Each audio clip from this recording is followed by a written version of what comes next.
What's up, guys? We are back with episode 2 of the BP Pond. Today, we are all about baseball as we'll be discussing the MLB free agency. I'm going to let Billy handle most of this today, but I'm going to bring some stuff in, get his thoughts on it. So, kick things off. You're a Mets fan.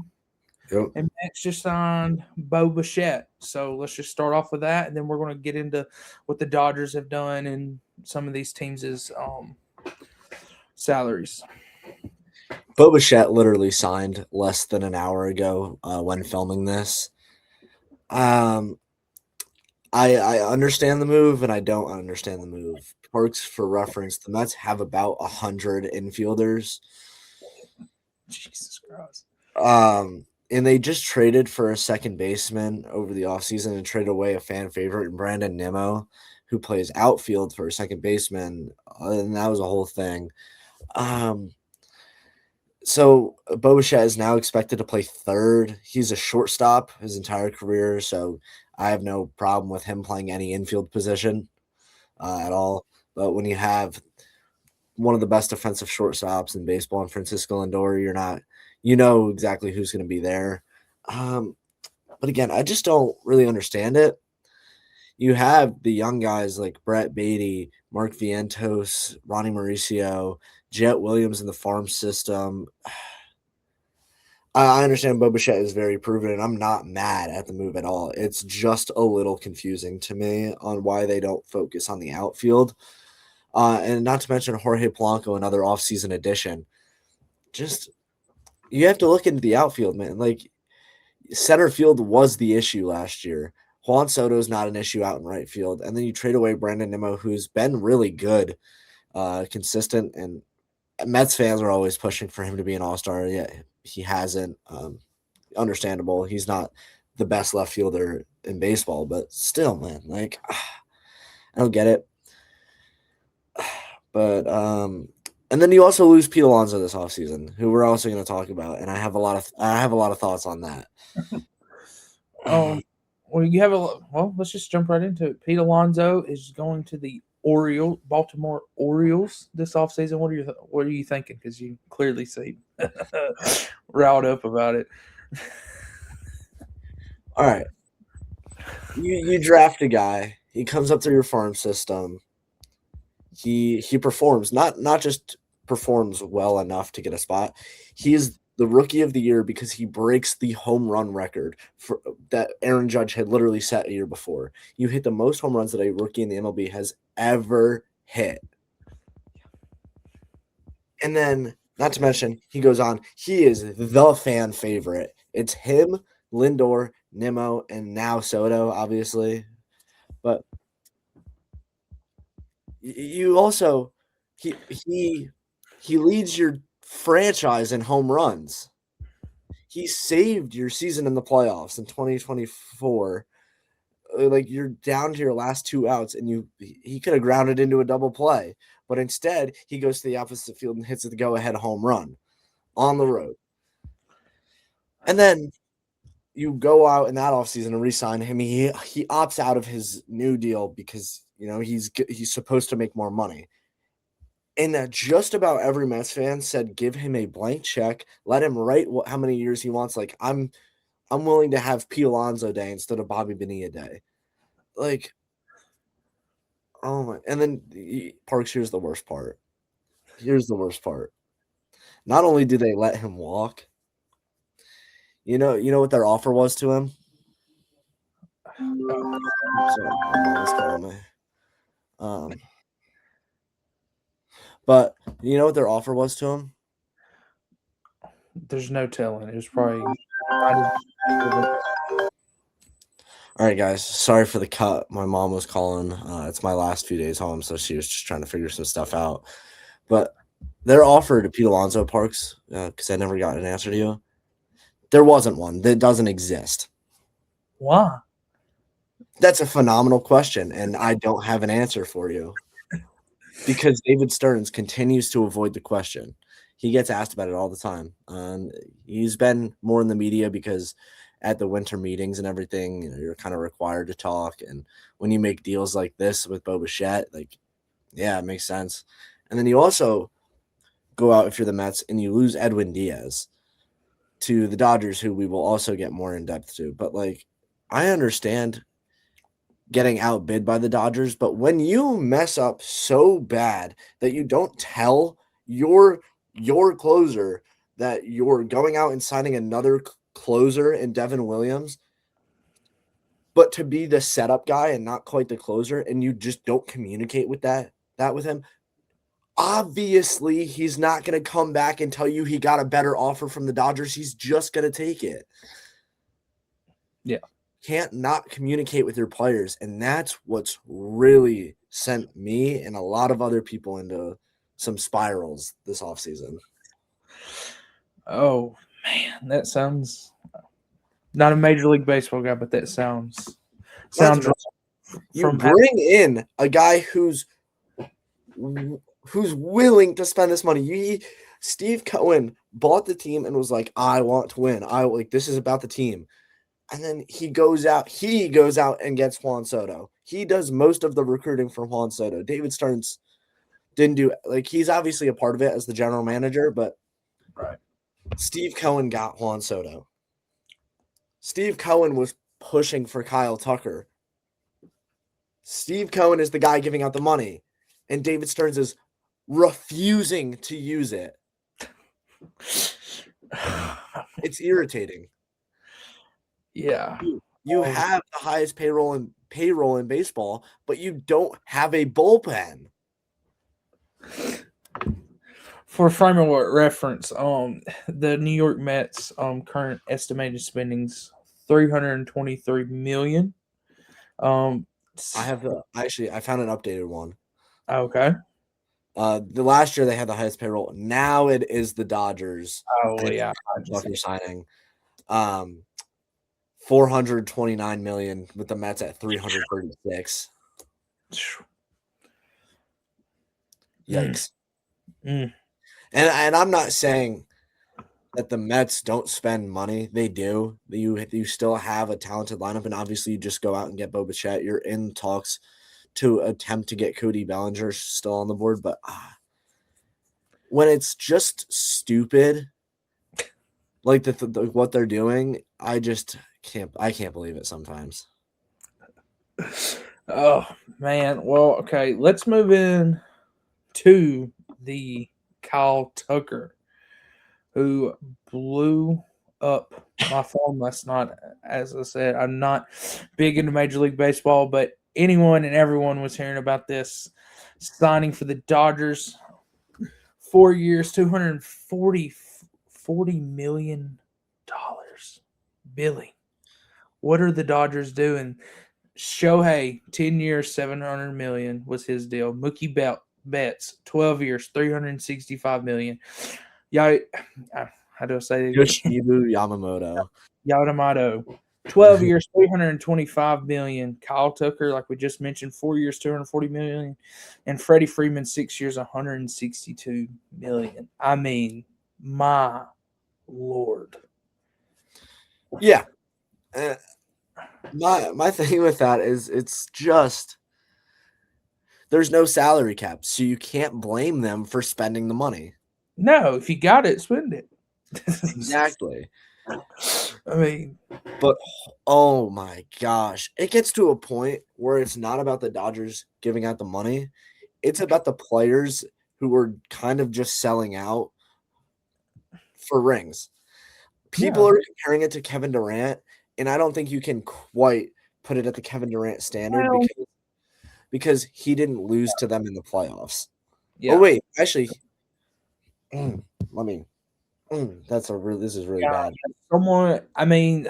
Contracts is one of the things I find most interesting in Major League sports because MLB is one of the highest paying professional sports. The money's always been real interesting. Like, I'll never forget hearing the news of Shohei Ohtani's deal and just keep on hearing of these insane deals at the Dodgers and becoming a super team. I mean, basically Avengers over here with over $420 million a year or something like that. You said, yeah.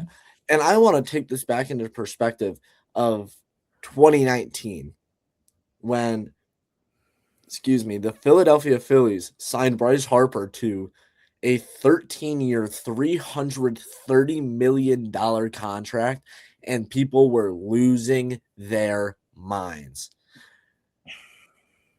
Now you have Juan Soto and Shohei Ohtani making over $400 million more in just a span of 7 years. How does the market inflate $400 million in 7 years? Oh my God, dude. In any sport. Any sport. And I mean, these contracts, man, it's just getting out of hand. Do you think this has been a big topic since the Dodger news came out? Lockout situation. What are you thinking on that? I'm not 100% sure if the contract ends this year or next year, but whichever one it is, I can definitely see owners being like, we are not playing baseball until there's a salary cap. Yeah. And I actually have an idea of how this could work. Okay. What is your solution to the problem? Because you can't not guarantee the money that happened before a salary cap is introduced. So you pay those guys that money before this, like from before the salary cap era, but it messes with you in the salary cap because then you can't really go out and get as many guys. You are stuck with these contracts. You have to restructure, everything. Yeah. But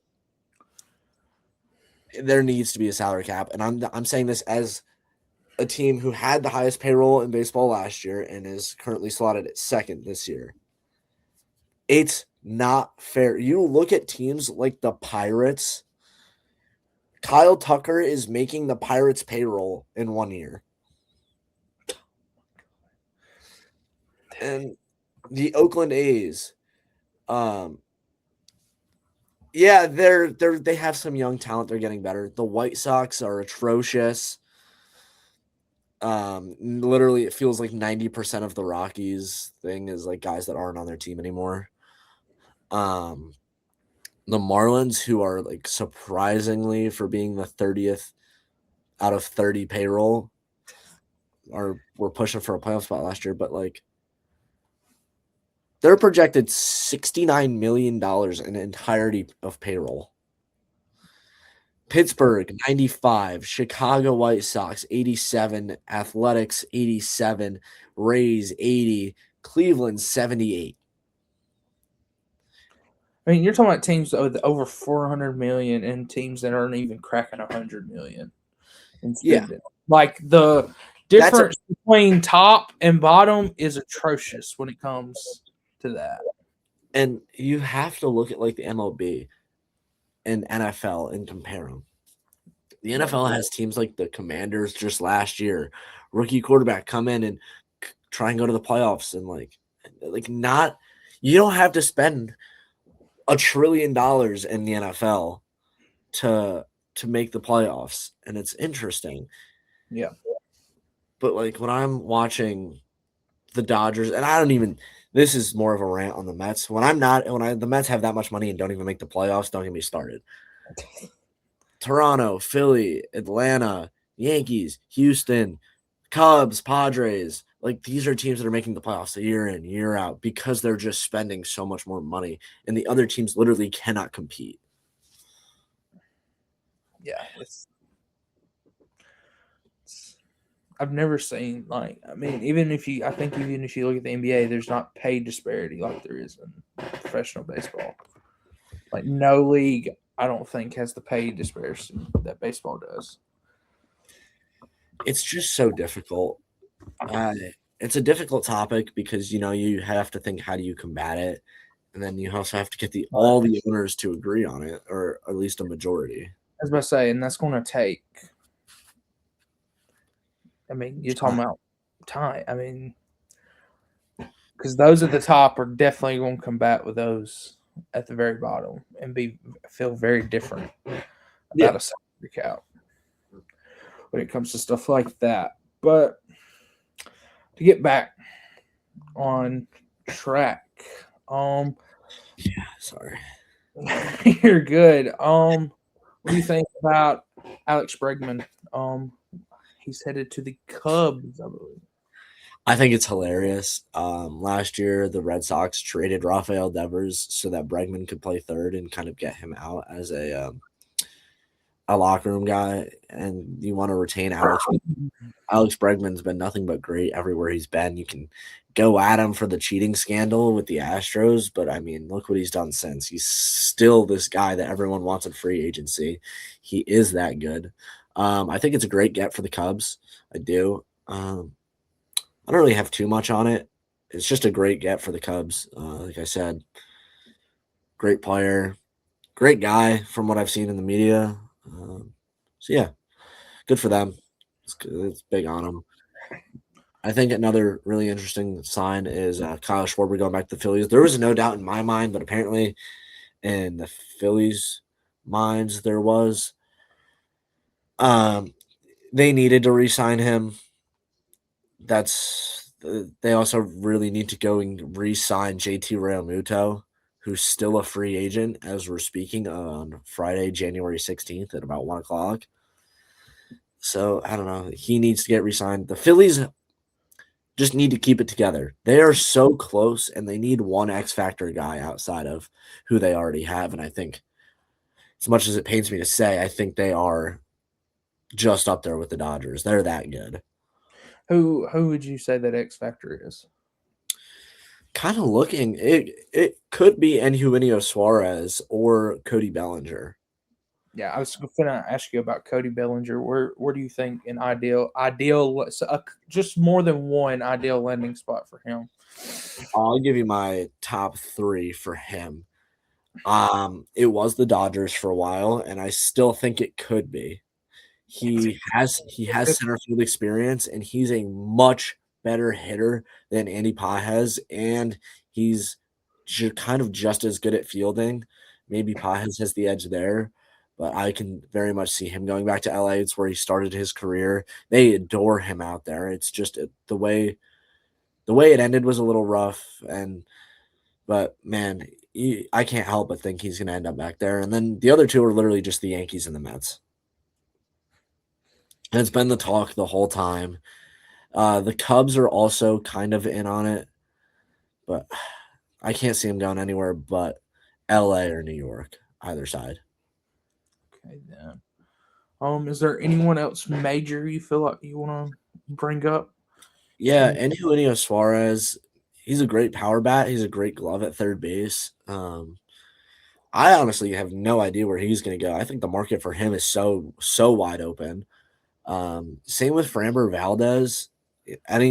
He's a great left-handed pitcher, all-star. 32 years old, so he's getting up there a little bit. Same with Suarez, who's 34. But you get them on a short-term deal, and they're going to be major factors for your team. As well as Harrison Bader, kind of underrated.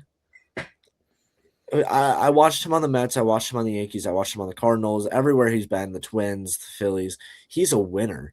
Now, wherever he goes, he's a competitive guy. He's always fighting for a starting spot. He never really seems like a guy that the teams are like, get him out. Like, everyone loves him.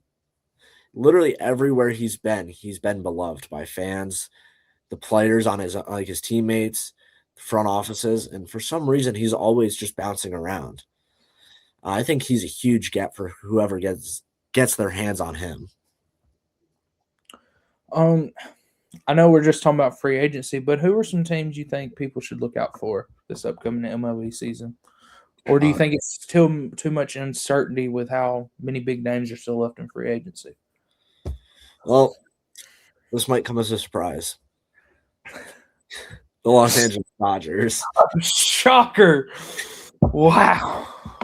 Yeah, surprise. Riveting.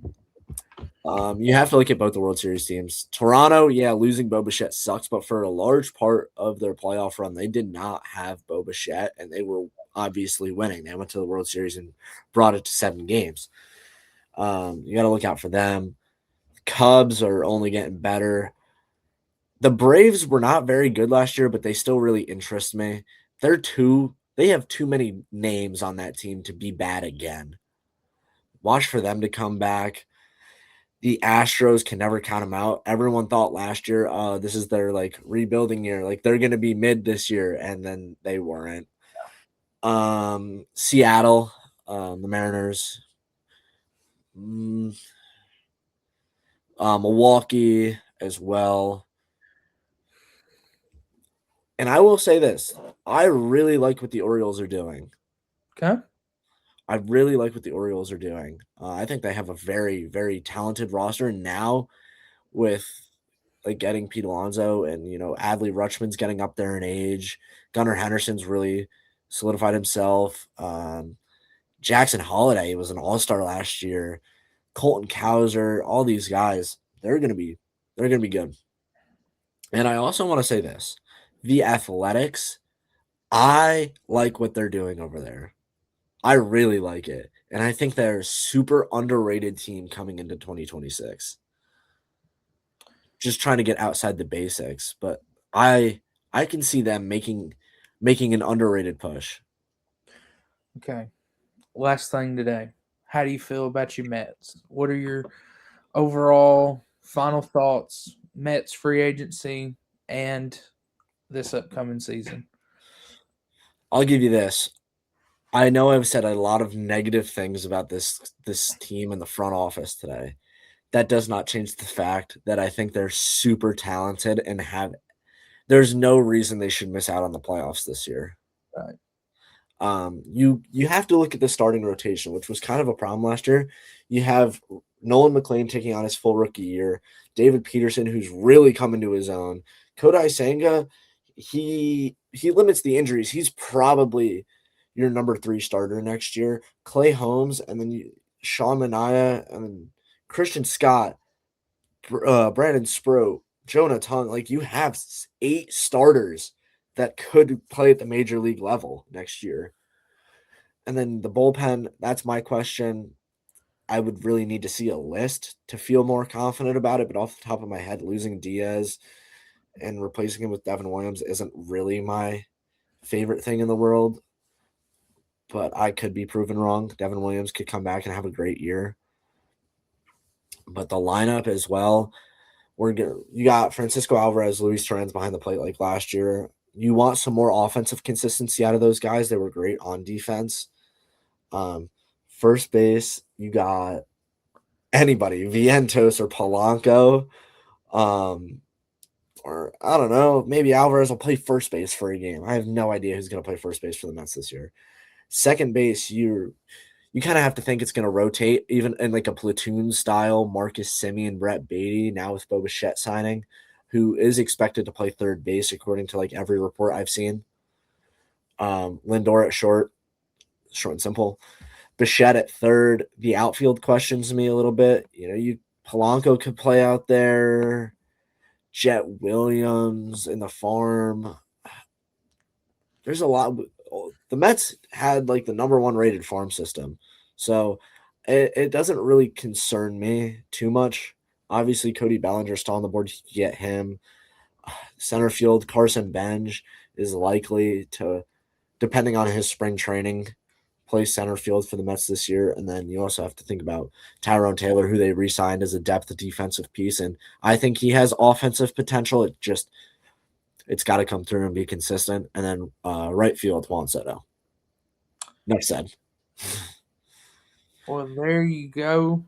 Thank you guys for joining us for another episode of the BP Pod. I am ParksBurcham. He is Billy Cool. And we'll see you guys next time.